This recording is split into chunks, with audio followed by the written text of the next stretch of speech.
Hey traders, welcome to Charts and Coffee. Hope everyone is doing great. Happy Monday. This is going to be a pretty interesting week. We've got non-farm payroll. We have a number of Fed speakers, including Powell. We have PCE numbers, so major inflation number. We've got PMI numbers, and then, of course, jobs. Big week. I should say ISM manufacturing PMI. We have a lot of numbers this week that are going to map to jobs and inflation, which of the three macroeconomic pillars that we need to, as traders and investors, keep an eye on. We're going to get some big numbers on that this week. Not to mention quite a bit of, I think we have 2 Christine Lagarde events. And if you've been playing US dollar and or euro, this is a huge event because any movement in the euro is going to inversely affect the US dollar. So if you've got dollar bullishness, dollar bearishness, you're noting the new trends that developed in both those currencies last week. If you're looking for a bit of a reversion to the mean as a short or as an opportunity to buy the dip, say in the euro, this will be a really interesting week for that. The catalyst, of course, are the hot zones. So we've got that going on this week as well. And we covered this pretty thoroughly in yesterday's Raghee report. So if you didn't check that out, it's available at the Simpler Trading YouTube channel, as well as my Raghee Horner YouTube channel. And you can check that replay out. By the way, we did move the show to 6:30. So if you have an opinion one way or another on that, feel free to let me know. It looks like that 6:30 was a little bit better attended. So we'll see how that goes going forward, but open to input. So really the only 2 choices are, do we keep the regular 6 p.m. Eastern Sunday start, or do we move it a half hour later to 6:30, still the same 30-minute show? All right, with that being said, gang, let's go ahead and jump into the questions, and let's see what we have coming up. First, all right, Kevin asked, a number of oil stocks are double green. Yes, it's been for sure, right? It's been one of the strongest sectors in the broader markets, for sure. And we've been seeing some weakness in those in terms of opportunity to get long, not only at the broader level, but also at the individual stock level. We took advantage of some of those in the Sector Secrets Mastery. And I think the live trading for the volume decoded class last week on the pullback on the 21st, open to doing that again. You know, no doubt open to XOP, OIH, XLE names as we go into this week and maybe another pullback. As long as we remain green trend, this is absolutely fine with me, and we'll remain watching these closely. Yeah, it's not quite there though, Kevin. I need a little bit more of a pullback. Yeah, I need a little bit more of a pullback before we do it. But yeah, definitely look in the same place you are, my friend. Next up, good morning. Good morning, Angie. This is my first time writing. Awesome. How's that saying? Long time listener, first time caller. I love it. I've watched all the Simpler Trading videos. Cool. Thanks for everything I do. My pleasure. And frankly, my job. Can I comment on Amazon stock? I'm looking for a small bounce to 99 this week. I don't know about the bounce. I mean, Angie, my trading style is not about predicting when something happens. I've always found that to be, for me, low probability, if not slightly delusional, to think that I'm going to know when something happens. However, what I built my trading career on is if something happens, right? And I love that you've got a price level in mind. I love that. So what we want to do here is ask ourselves, why 99? And I'm with you, 99 or even 100. I would focus on the area between 100 and 103.90. It's a great area.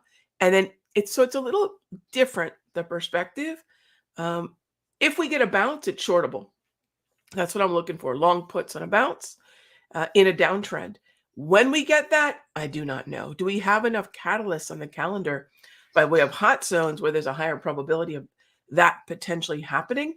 Sure, we have some major volatility events scheduled. So I'd probably be a little bit higher in my trigger for long puts than 99, but I think 99 could be a good way to step out in front of the 100 because we'll probably have quite a few uh, limit orders to sell and frankly buy stops waiting at that level, I would think. And anywhere in that 100 to 103.90 level is really interesting in terms of a short the rip. Yeah, in terms of a short the rip, Angie. So thank you very much. And thanks for the question and thanks for watching. I appreciate it. Can we take a look at USD CNH? Sure. I don't trade this, Kevin. So I just want to, I'm not sure if I can pull this up on Toss. Will it let me pull it up? Yeah, it looks like it will. So can we take a look at it? Yeah, we can look at it. I'm not sure what you're looking for, my friend. I'm not doing anything in this. It's in a choppy market. It's just come off an oversold buy, right? Oversold buy. So it's well on its way to the first hurdle, I would think, and then on to the second. So nothing here in the middle of chop that I would consider doing. All right. Thanks for the question. Chris E., when big smart money makes a trade, who is taking the other side of that bet? Is there also another big smart money player? So I never say smart money, but I know what you mean. Who's on the other side of volume? It could be a number of smaller players. It could be a retail order. It could be another big, sure, it could be any of those things. Yeah, it could be any of those things. It's probably a mixture of those things. So if it's a block trade, then obviously it's a little bit different. If it's kind of, what do they call the dark pools? That's also going to be a little bit different, but it's always going to be, I would think, I can't say always. It's usually going to be maybe another large volume prime broker, whatever, or a gaggle of retail orders. Never underestimate how powerful retail traders desire to get long at new highs is or short at new lows. So it might be a gaggle of retail, but yeah, probably a mixture. No, I can't say there's any real way of knowing. And I'll tell you this, Chris, it just doesn't matter. I just want to know whether or not there's volume. Who is a little less important than, what price for me. All right, next up, what are my thoughts on TXRH? It's in an uptrend for the most part, but it's lost the trending structure. It's gone neutral. I would focus on the long side. However, having gone neutral, if we get to the upper end of some resistance levels, you could probably see a little bit of resistance and some shorts. But I think the path of least resistance is definitely more so to the upside. All right, next up is what broker do I use? Easy money depends on the asset class. Anyone from TradeStation to Thinkorswim, Infinity, Tradier. I've got a number of brokers, and usually I have redundancy for each asset class. So I'll have two. And then also start to think about day trading versus swing trading. Some platforms are better for intraday. So I'll divvy up that way. What do I think about a long on UNH? David, love the question. I love when you all have a idea in mind and let me know what you're thinking. Those are fantastic questions. Thank you, David. Love that. What do I think about a long in UNH? UNH, David, is a big part of XLV, as you probably know. And XLV is in an uptrend. But interestingly enough, UNH is not. And that's where, David, I will tell you, I love that you're looking long in a stock heavily weighted within a strong sector.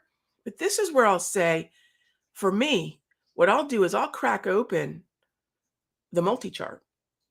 I'll crack open the individual stocks in their order of weighting within the XLV. And I'll ask myself, of all the stocks that I could trade within XLV and to the long side, and again, I love that you're thinking directionally. Yes, I love that you you figured out, Rog, it's a long that I want to build. That's a much more meaningful conversation between us, right? So UNH is a no, TMO is a no, Abbott's a no, Danaher's a no. But look at all the yeses: Johnson & Johnson, Lilly, Pfizer, AbbVie, Merck, Bristol Myers, and Amgen. That's the way that I'll start to build a watch list. And that's where I can start to say, well, buy the dip and say Johnson & Johnson is going to be a little bit better than say a pullback or a retracement in UNH. And so I love where you're looking. I like it to the long side. I probably would not personally go with UNH. So thanks for the question. All right. Next up is Sam K asks, is there divergence right now between NQ? All right, here's NQ and QQQ. Not sure divergence in what, Sam? I don't see any, no. Also remember though, when we are looking at these two markets, they're not necessarily the same. You might say, whoa, Rog, what are you talking about? Not the same. And the reason is, yes, they're composed, in terms of the composition of these two symbols: QQQ, NASDAQ 100, NASDAQ futures, NASDAQ 100, top 100 NASDAQ stocks, high concentration weighting. So the ingredients are the same. But what makes them, in my mind, very different is their trading hours.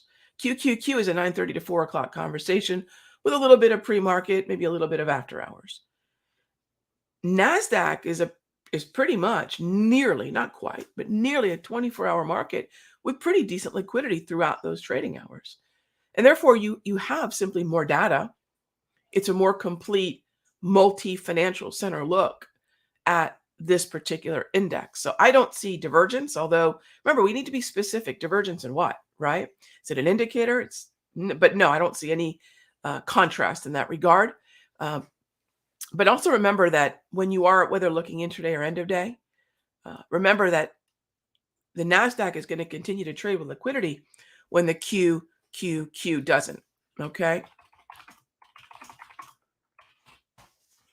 All right. Next up, are HPMR zones similar to support and resistance levels? Trader Momo, I think you're pretty familiar with what HPMRs are. For those of you that are not, they are time and volatility based levels. I don't know what support and resistance levels are. I really, in terms of support and resistance to what, right? So I don't know what support and resistance levels are that you're referring to, whether that be an indicator, whether that be just drawing the lines at a price level. So I'm going to have to extrapolate. However, everything, to your point, everything is support and resistance. The question is, what is it based on, right? Everything's support and resistance. Stochastic, 80-20, support and resistance. MACD can show you where support and resistance is. An RSI can show you support, resistance, trend lines. So everything in trading, really, other than maybe open interest, right? Almost everything can be reduced to support and resistance, moving averages, etc. So how are those levels derived? And time and volatility. All right. Okay. Next up, Praveen's asking about XAU. So this is an interesting one, Praveen. It's one that not a lot of traders have access to. And it's more of a Forex symbol. So let's break it into the pieces, which is a combination of gold and silver. And they're moving very differently because XAU is kind of a wonky, kind of less available to a broader group of traders. Let's start with GC. And what I do in GC will then mostly map to XAU. So GC is trying to turn into an uptrend. So since XAU is the base of your currency pair, if you will, we are directionally in sync with gold futures. So XAU USD, if gold is strong, will move higher. Obviously, if gold is strong, it will move higher. So we're very close to a buy the dip type transition on this. However, please keep in mind we are still trading below the anchored VWAP. That anchored VWAP shows pretty healthy amounts of resistance supported with Darvas levels. And I'd be cautious about movement through that level. In fact, you can even use that level as a target after a pullback. But generally speaking, I'm sort of moving towards a bullish bias on gold as the chasm between the 30-year bond yield and the rate of inflation narrows. All right. So thank you for the question. Do I have any ideas about a Google long here? Thank you, David, for the question. All right. Do I have any questions about a Google long? Here's a challenge for Google. David, on one hand, we've got Google weighted in the NASDAQ future or NASDAQ and NASDAQ futures, but it's also weighted in XLC, which is sort of the dumpster fire of the corner of tech within the NASDAQ. It's gone neutral, but it's definitely the weakest part of it in a lot of ways because of Meta as well. So Google, if it's going to be able to break away, let's look at it this way. And I think probably one of the most important questions we can continue to ask ourselves when we are watch list building is not just what do I think of Google, to your point, David, but since you're talking long, which I love, what else moving in groups with Google, whether that be Netflix, T-Mobile, telephone, what else in that group looks more bullish? This is the comparative job that most traders simply don't do. It's the comparative job of, well, what's a better example of a long? Is Google better than Meta? Yes. Is Google better than Disney? Yes. Is Google on par with Verizon, Comcast, Activision, and Charter? Yes. But are there things that are relative outperformers within the XLC? Also, yes. We can break that down another way with the QQQ and compare Google to other stocks. Better than Tesla, better than Amazon? Absolutely. Consumer discretionary, led by those two names, has been struggling. So it just depends on what's better than. But if I take a look at Google's relative performance against NVIDIA, Pepsi, Costco, and Broadcom, it falls second. So yes, I don't have a problem with a Google long. I just want to make sure I've done sort of my due diligence, if you will, to do a relative performance scan, not just what can I do with Google, but should I do anything with Google? And if you are looking bullishly, be careful. We are still neutral. We're nearing an overbought reading on the slow stochastic, and we have yet to get above the mean of the V-score. In fact, we're running into resistance, V-score, volume-based resistance at the -1 standard deviation. So I'd be a little hesitant to be a buyer at this level. But David, after a pullback, after a retracement, I'd probably look for something like that. Okay. I think at that point, it might make sense. Maybe after a gap close, closer to say, 88.5, that area there. All right. Next up is Shop. My thoughts on a long Shop. All right. So Shopify. What do we want to do with Shopify, if anything? Shop has gone double green, and it's done something else really important.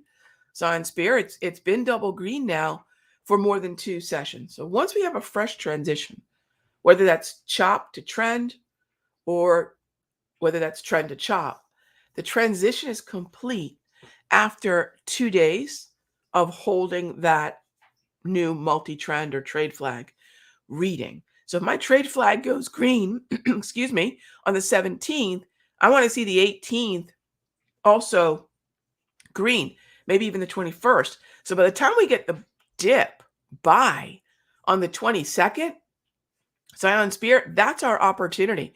Take a look at the candle on the 22nd. That's the buy. Not for me, the 23rd. Now, some traders like to see the pullback and then the momentum out of the wave. That timing would sync up with the action on the 23rd, but you've got to be quick. You've got to be quick. I teach traders a pattern for that, but you've got to be quick. The better window is really either the 21st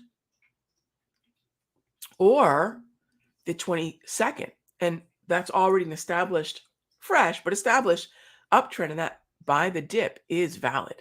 All right, gang. And as always, thank you for joining us for Charts and Coffee. Appreciate the questions. Appreciate the time.